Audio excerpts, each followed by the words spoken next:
Hello.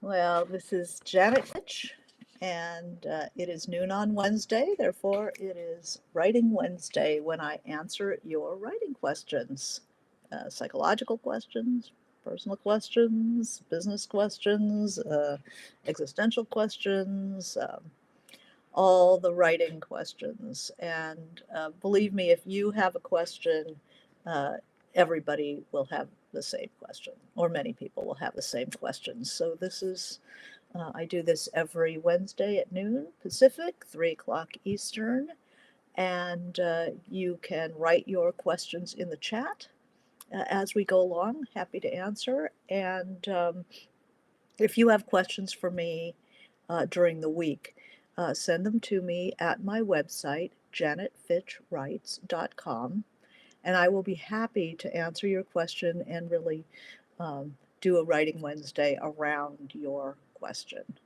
So I'm happy to work with your questions. Questions come to me through the internet. And hi, Alicia, good to see you. Um, so happy to answer questions, all questions writing. And because we are human beings, all questions really lead to writing. Hi, Marie. So today I should say I'm reading quite an excellent book right now called Didion and Babbitts, about two major American writers, Joan Didion, and a more LA related writer, Eve Babbitts. And I would never think of them in the same sentence, but evidently they had a correspondence. Two polar opposite types of writers. Um, and I've just started, but the author's voice is so strong. Um, I had thought it was sort of a mm, questionable topic, like to think of them in the same sentence just didn't make much sense. Hi, Jill. But now reading it, I have the author's voice is so confident and interesting that I am sure that she has incredibly interesting things to say about these two authors and their relationships and their personalities and their writing and um, kind of the love, evidently kind of a love-hate relationship that the two of them had with one another, and two different, very different kinds of writers. Um, so enjoying that. I'm also reading a book by by Madeline Gins, Gins. So this is very avant-garde writing, and I had actually been in a book club recently where they talked about books that we have read that's syntactically, they talk about the difference in syntax and semantics. And it was a very interesting conversation where uh, we were reading kind of a difficult mathematical book, Gödel Escher Bach, and one of one of them was talking about the difference between syntax and semantics. So boiled down to its most simplistic, um, syntax is form and semantics is content or meaning. So when we talked about mathematics, it was like the form of the mathematics, and then what did it mean? Was there a second level of significance to the work? Um, and that just made so much sense to me as a way of thinking about writing and the way you write, and then the content or the meaning that you're trying to bring across, and how form um, presses on meaning, how it teases out um, meaning in ways that ignoring form uh, you never get to, like poetry written, say, in the sonnet form.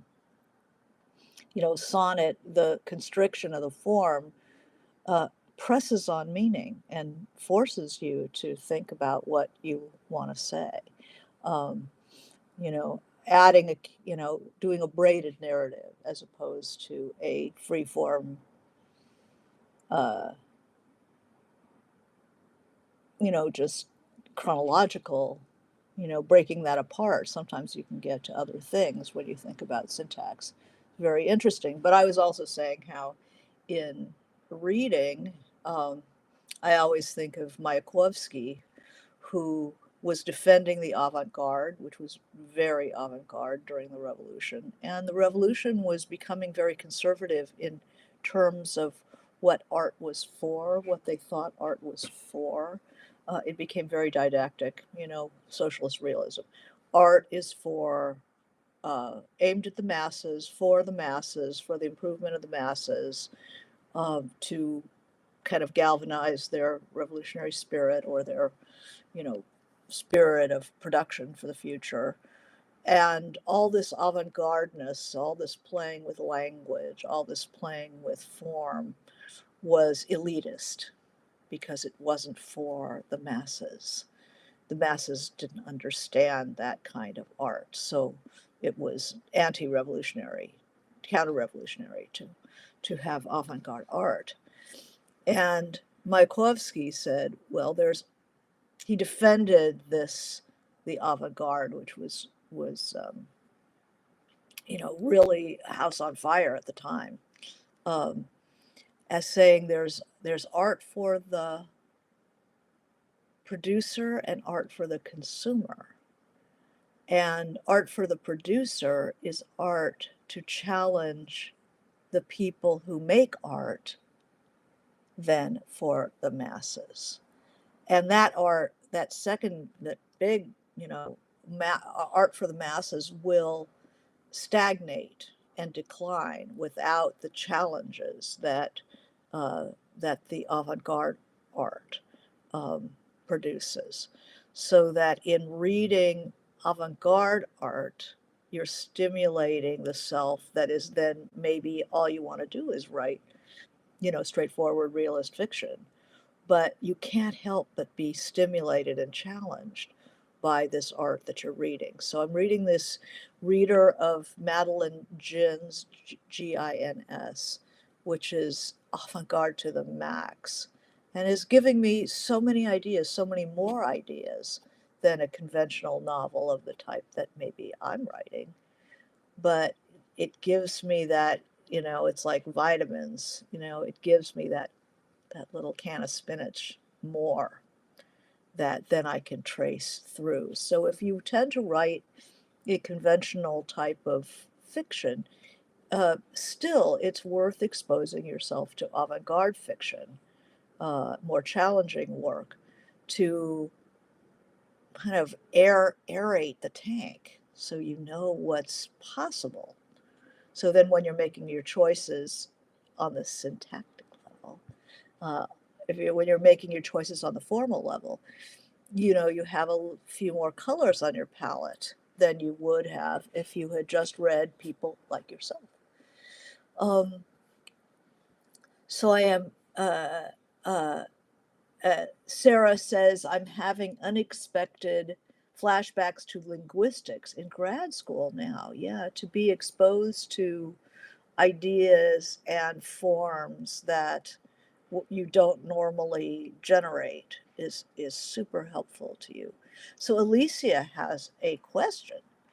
So her question is, um, most novels seem to be in the third person.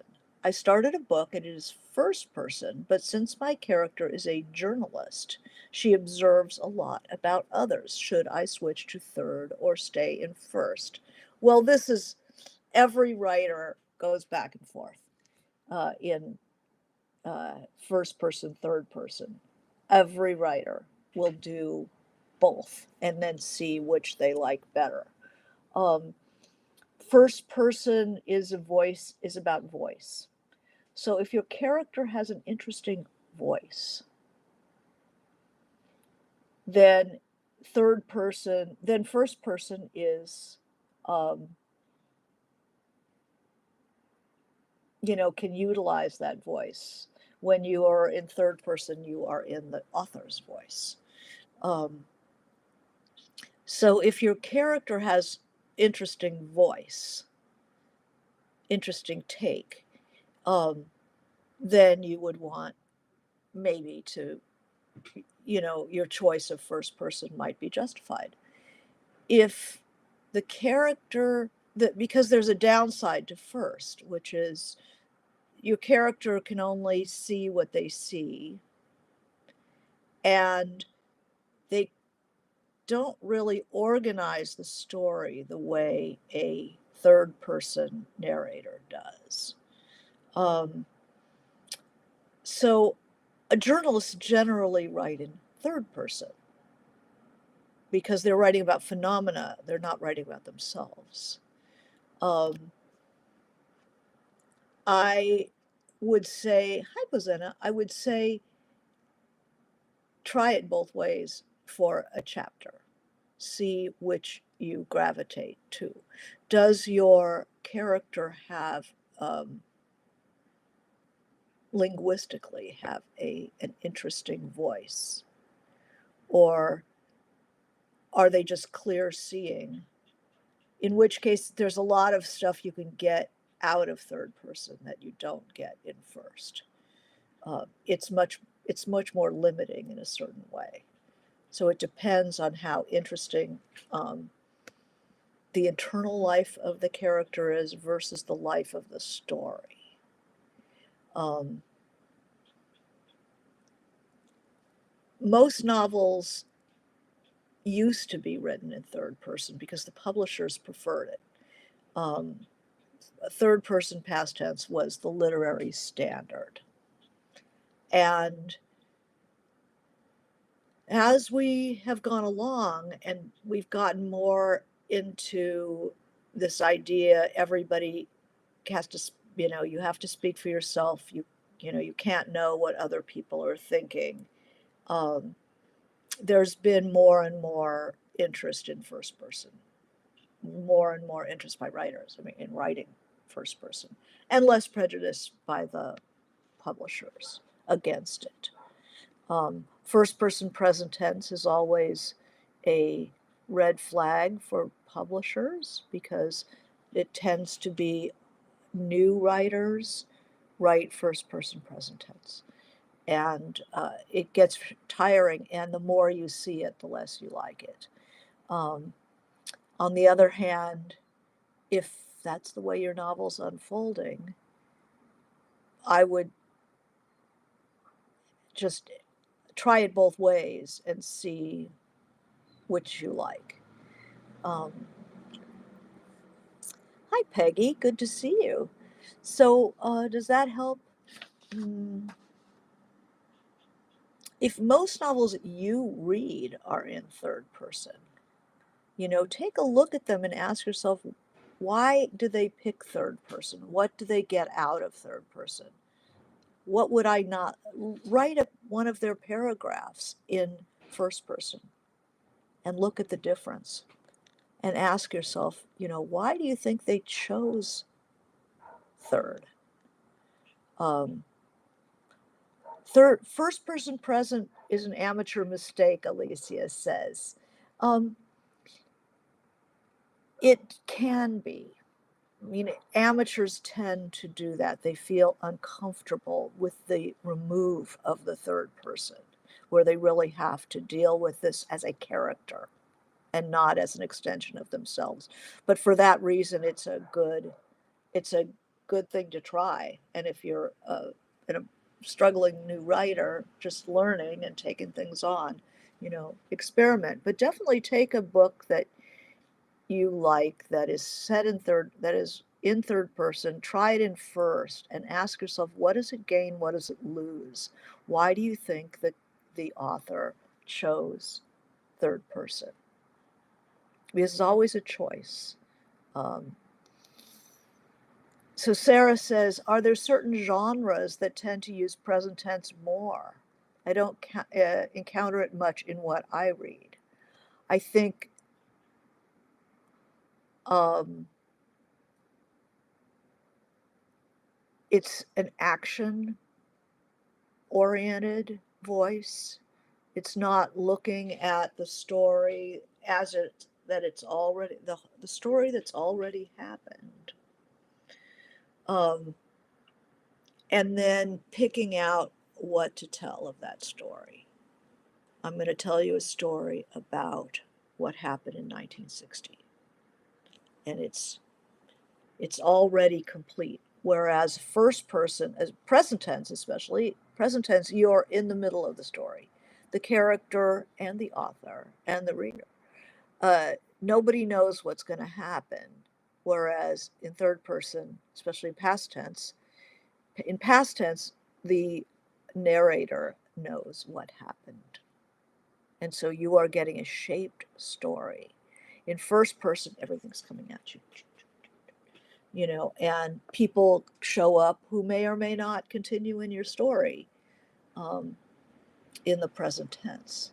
So you get more immediacy with present, but you get more confidence from the reader that you know where you're going in the past tense.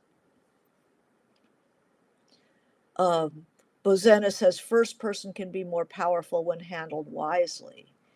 It has, it appeals because it's a puzzle. We, the reader, like the first person character, um, can only know what they know. So they're constantly butting up against what they don't know. They're trying to figure things out. In third person, we know what's happening for the most part. I mean, there's reveals and so forth, but we know quite a bit more in third person than we know in first. Um, but it can be very powerful to be locked into uh, a limited point of view of first, especially.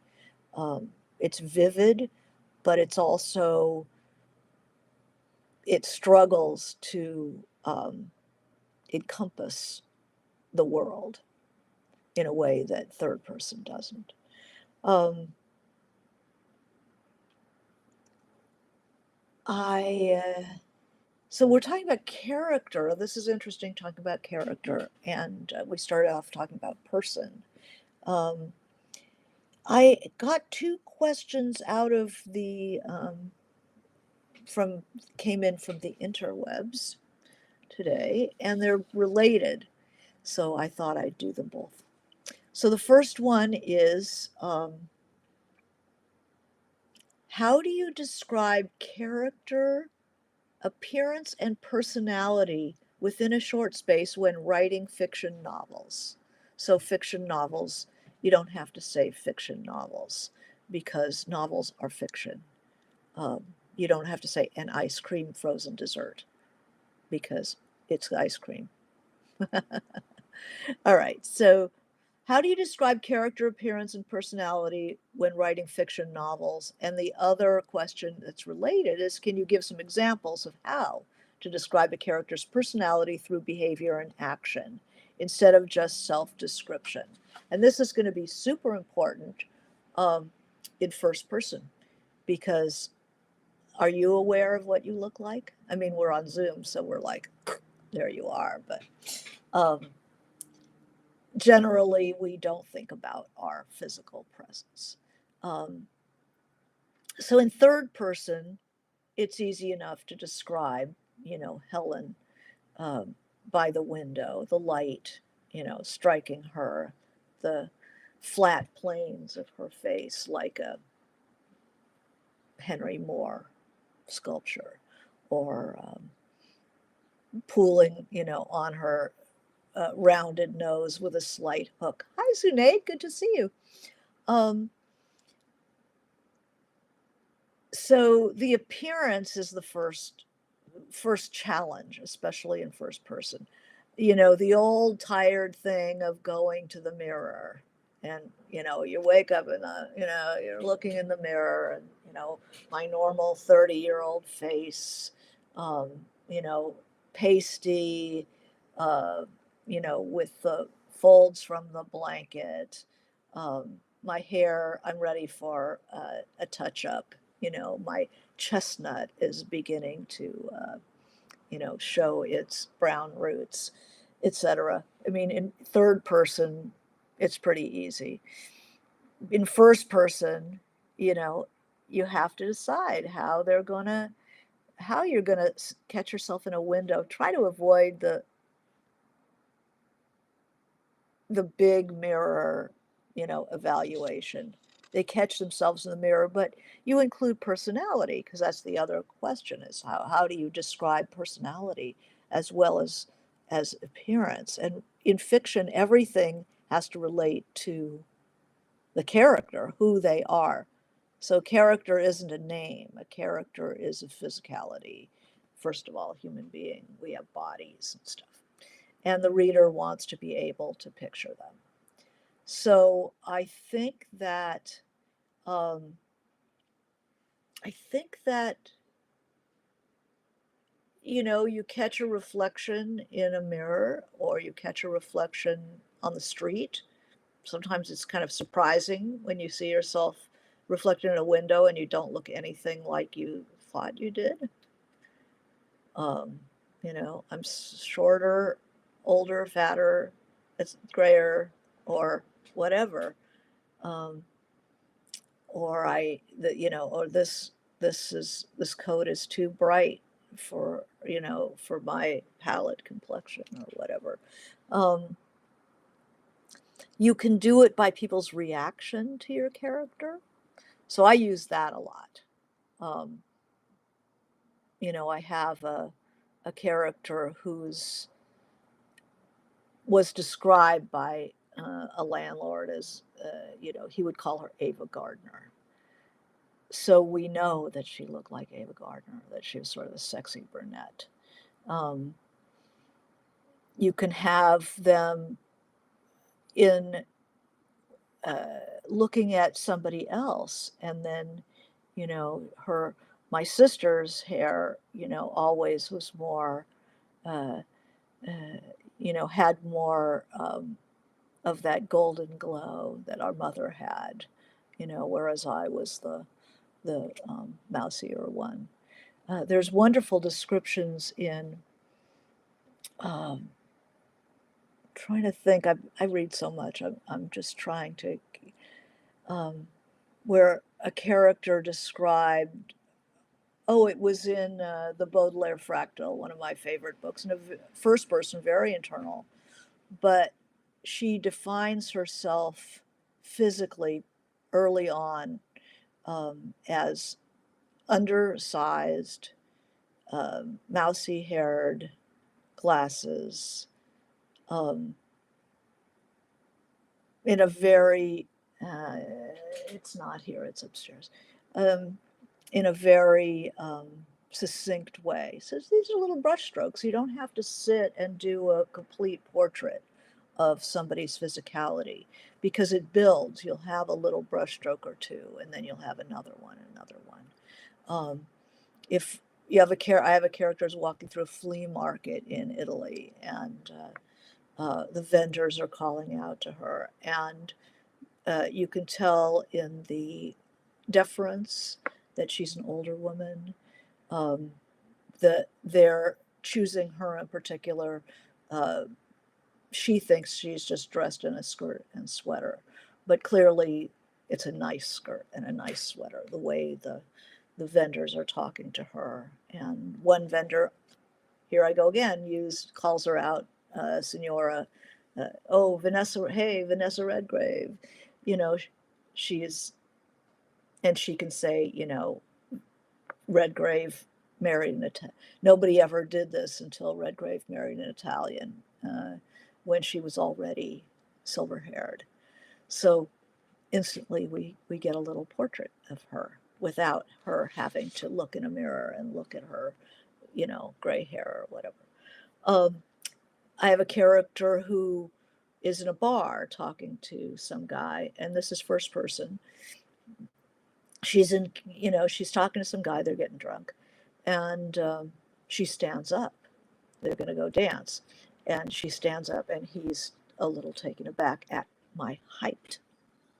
You know, I'm 5'9", 5'10" in cowboy boots. So I've just told the reader something more about her. But you can do it also with um, their behavior and action. So a character's personality and appearance. My character is very physical. She's handling some heavy stuff in her work. So we know that she's a strong person, not only tall, but um, really muscular and able to handle. Um, so we have some handle heavy things. So some sense of her physicality. Um, her mother, of course, complains about her mess on her head, or she talks about her hair twining and hissing like snakes. So we know that she's got curly hair.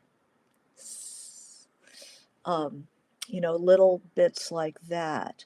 Um, the character's personality through behavior and actions instead of self-description is wonderful. I mean, if you could, if you have no narrator, if you're first person or close third, so you're not going to necessarily pull back and say, you can say, how lazy was he? Well, he was so lazy that blah, blah, blah. I had a boyfriend once who had a self-winding watch, and he was so still. He wasn't lazy, he was just quiet. But you could say so and so was so lazy their self-winding watch ran down because they didn't move enough, right? So you can do how lazy was he and use a metaphor. But this person is asking not uh, for a metaphor, but for actions and behaviors. So you don't have to say somebody's lazy. You can just say, are you, a character sticks their head in the bedroom and go, are you ever going to get out of bed? Oh, I don't think so. Not today. I mean, that tells you more about laziness because there's all kinds of laziness.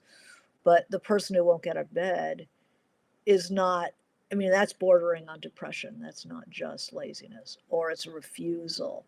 Teenager, the one that can't wake up, it's already after school and they just start waking up. They've just slept through their classes, basically. That tells you something more from a teacher's point of view. You'd look at, McGregor or whoever it was and go, he's got his head down the desk and I swear he's snoring. And how irritating it is to teach students who won't even pay attention. Um, so here are, you have some good ones here.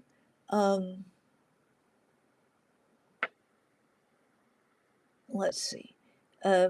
So Sarah says, a book I enjoyed has other characters calling the protagonist a Chinese Louise Brooks.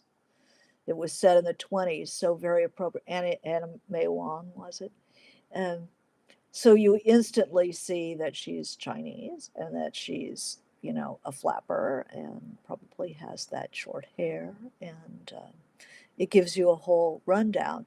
The danger of using comparisons like, you know, somebody calling her Vanessa Redgrave is that at some point you we will move into a world where people won't know who Vanessa Redgrave is. So you do have to back it up with other descriptions in other places. Um, a character short or tall, you have them unable to get they never can get their bag into the overhead. That's appearance, They have to climb on the chair, or they always have to ask somebody to help them with their bag in the overhead. But the same thing with being elderly. You're asking for help where you would never have asked for help before. And you don't have to say, God, I'm sick of being old. You just have to say, a young man helped me get my bag into the overhead. Ever since my shoulder operation, I just can't make that move. To describe a character's personality through behavior and actions, we did the three-dimensional character study which is in Lagos Egri's The Art of Dramatic Writing. Um, and once you know a character, say, what is their physicality? Are they energetic? Are they nervous? Are they super wound up? Are they laid back? Are they um, anxious? I mean, an anxious person will jump at a sound behind them, or an irritable person will um, be distracted by somebody unwrapping candy behind them, and get up a head of steam where somebody else might not. Um, uh, but the pace of a person's personal, their physicality will tell you a lot about their pace. So how fast do they talk? How fast do they move? Are they distractible? They break things. They get in accidents. Um, uh, it's a better way to describe a person's personality through behavior and actions. Um, just the tone of it, the texture of them. A nervous person will like peel the label off the beer bottle. You know, they're always fiddling. Um, Whereas somebody can be extremely serene, and if you're not that kind of person, it can be unnerving. It's like, don't they ever blink? You know? um, Describing people's laughter uh, is very telling. So that takes a lot of observation. You watch movies and you try to describe or capture the sound of somebody's laughter, the sound of somebody's, um, just doing voices in general and having whole sections of your notebook just with voices that you can use for your own characters. So movies are extremely useful. You can pause them, and then start them again, trying to capture different aspects of that character. Characters' posture, you know, are they square shouldered? Are they kind of stiff? Are they muscular? Do they have that uh, kind of strangled look of somebody who spends too much time in the gym, with a big neck? They look immobile. They're strong, but, you know, could they run for a bus if they needed to? Could they, you know, dance a tango? You know? Um, so, yeah, so characterizing people's rigidity, people's um, like behavior. You have a shy person, they're looking everywhere but in your eyes. My husband, the comedy writer, has a math joke. How do you tell an outgoing mathematician he looks at your shoes instead of his? So that's the kind of thing that where action tells you about the person rather than saying, just having to describe them, their behavior, their character out, you know, saying he was a shy person. But you can always use metaphor. He was so shy that blah blah blah. Um, so the important thing about description, all description, including description of characters, is that you're never done. It's not something you can do in a huge chunk at the beginning of of introducing them and then never describe them again. You have to continue to describe them every time you see them, but in a different way. You can't repeat what you've already said. So this is where actions and behaviors become very important. Um, the way somebody crosses their legs, the way they listen to somebody they're not interested in. What do they do?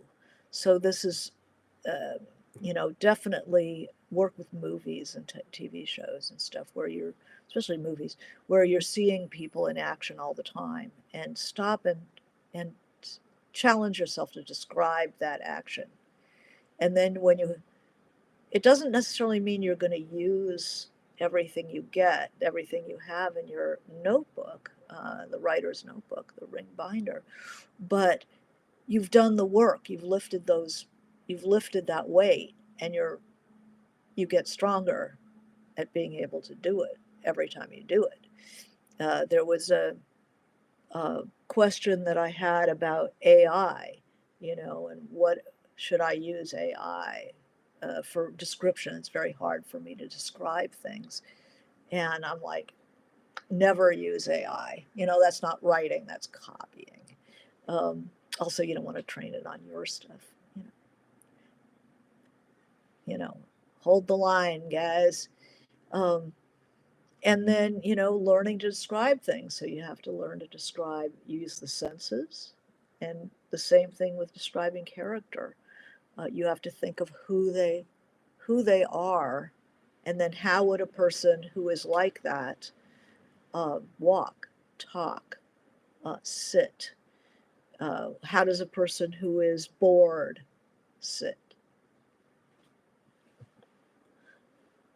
They tap, they do stuff, they check their phone, um, they detach in a million ways. A person who is, I mean, if anybody's ever taught a class, there are people who they're alert. The eyes, they have like genuine energy in their eyes, as opposed to people who are zoning out. Um, they look very different. And as a teacher, Zunaid, I bet this is true, uh, you end up teaching to the people who are awake.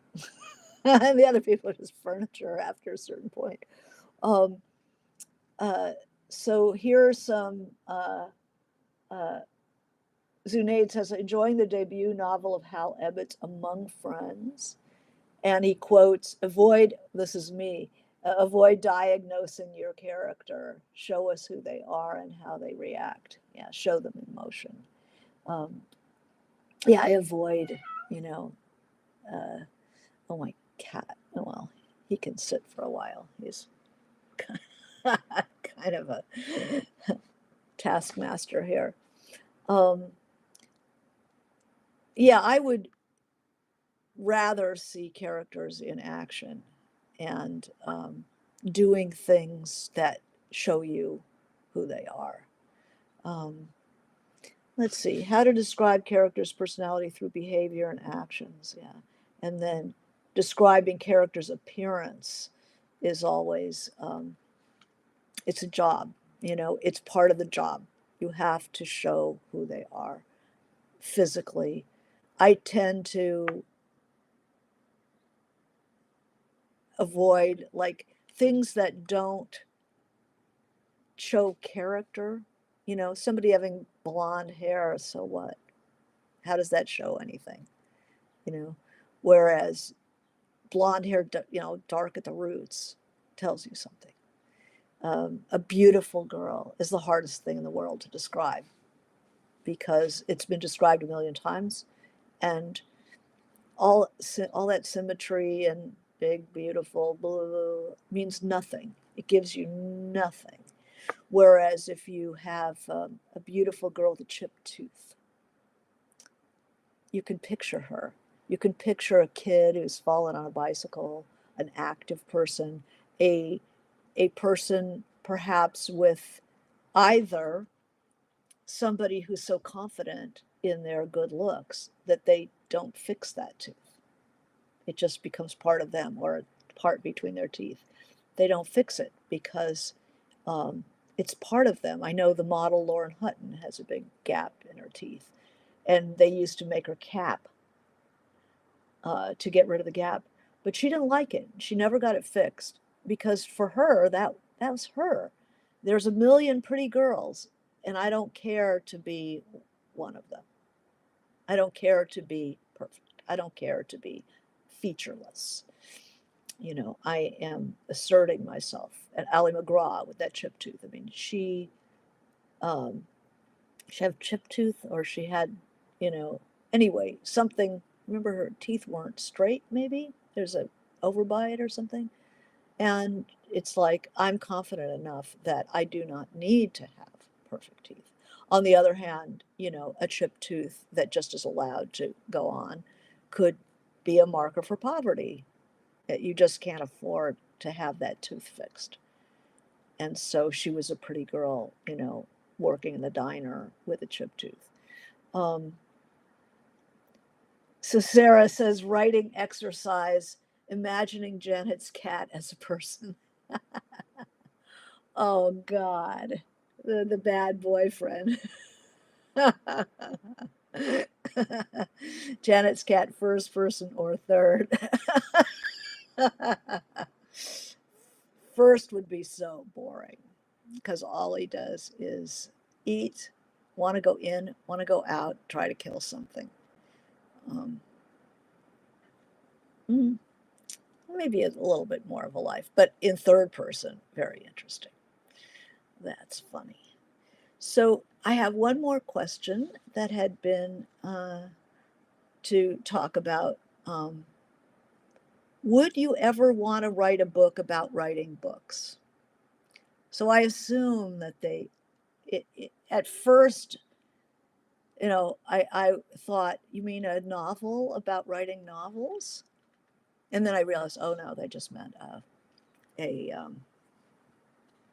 book writing, a novel writing how to kind of thing, which I'm sure is in the future. I can't imagine not doing that.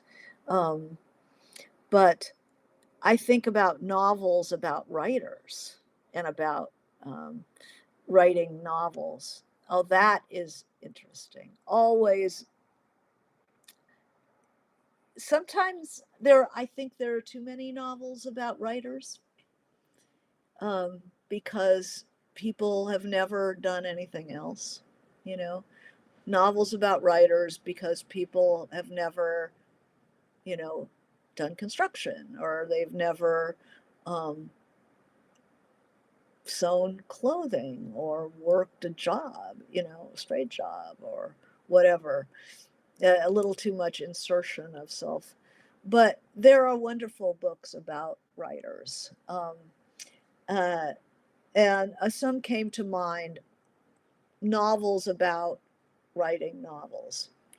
Um, there's a book that I recommend people check out just for the audaciousness of it, which is a book called I, the Divine by Rabi Alamenadine.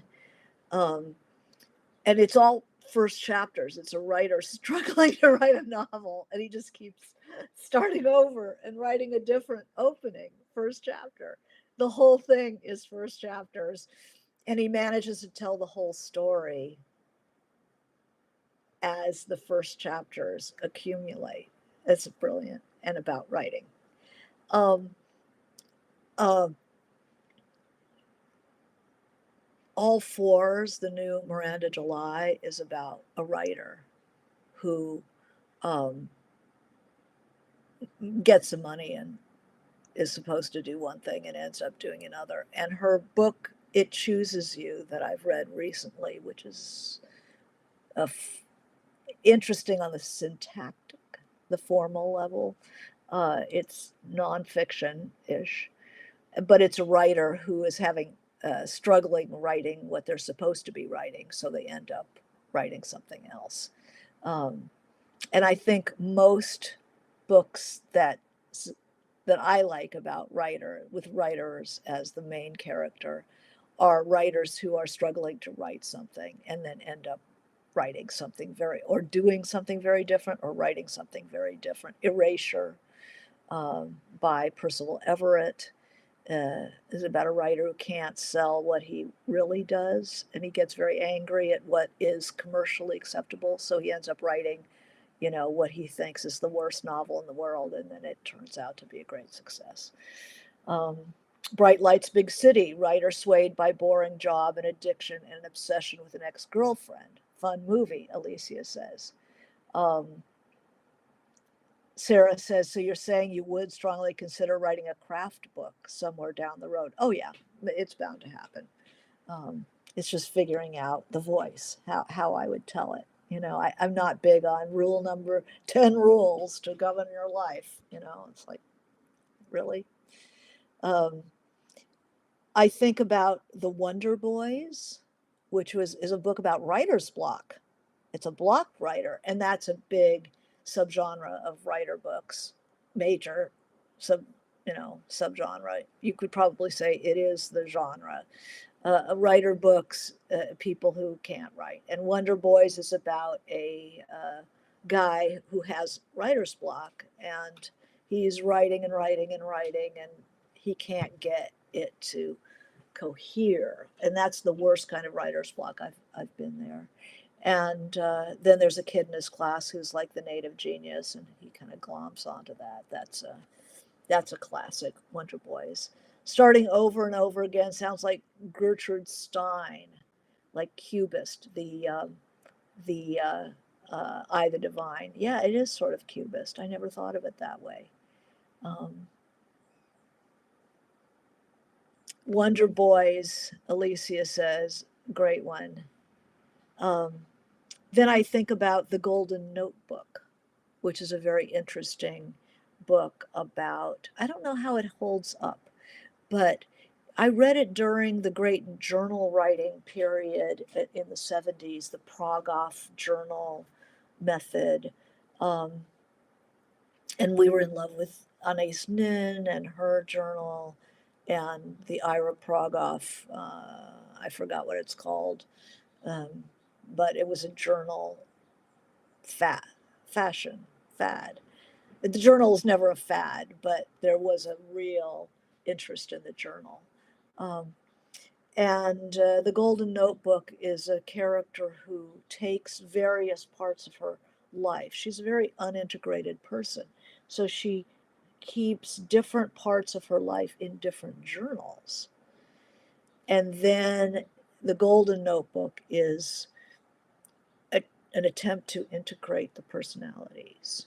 But I love the idea of, you know, different parts of yourself having different journals. Um, and Pale Fire is a book about authorly envy.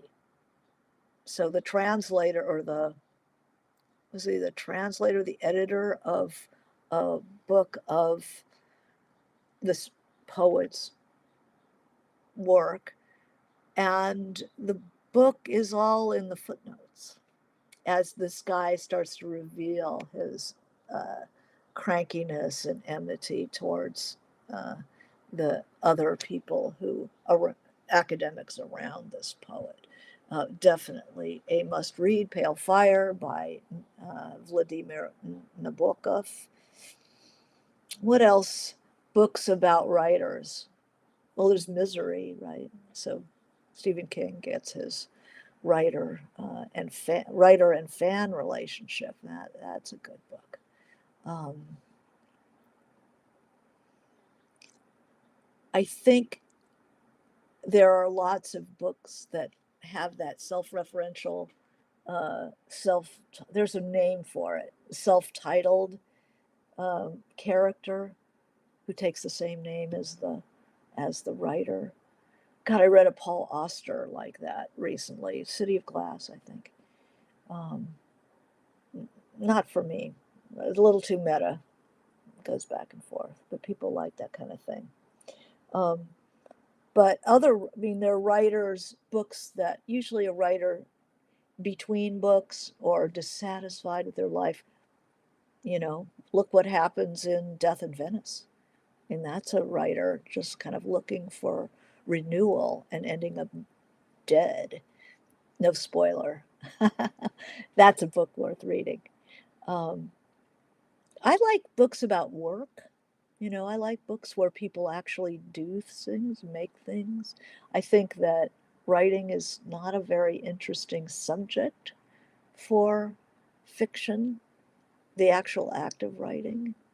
Um, but the memories or what people get into can be very interesting. Um,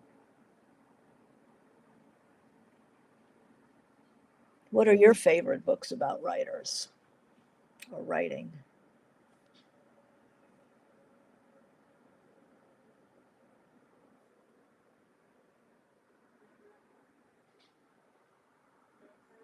I mean, there's so many of them. Books about living writer or, actual historical writers can be very good. Wintering by Kate Moses. I was just looking through that. Um, Kate Moses, is that her name? Anyway, it's a book about Plath, novel, and very well done. Um, Anybody have any other writers that fictional writers that they like to favorite books, fictional writers? They're inspiring. Well, in the absence of more of the writer Hall of Mirrors that those books can be, I will draw our um, session to a conclusion. Oh, um, the Whitney Otto, how to make an American quilt, about a uh, somebody writing a thesis on American quilts. Yeah, that was a wonderful book. So anyway, I wish you good writing. I can't recommend enough that you watch movies and capture gestures, actions that explicate character. Um, Stop it, right? You know, do some of that. And I wish you good writing. Thank you for joining me. Okay, bye.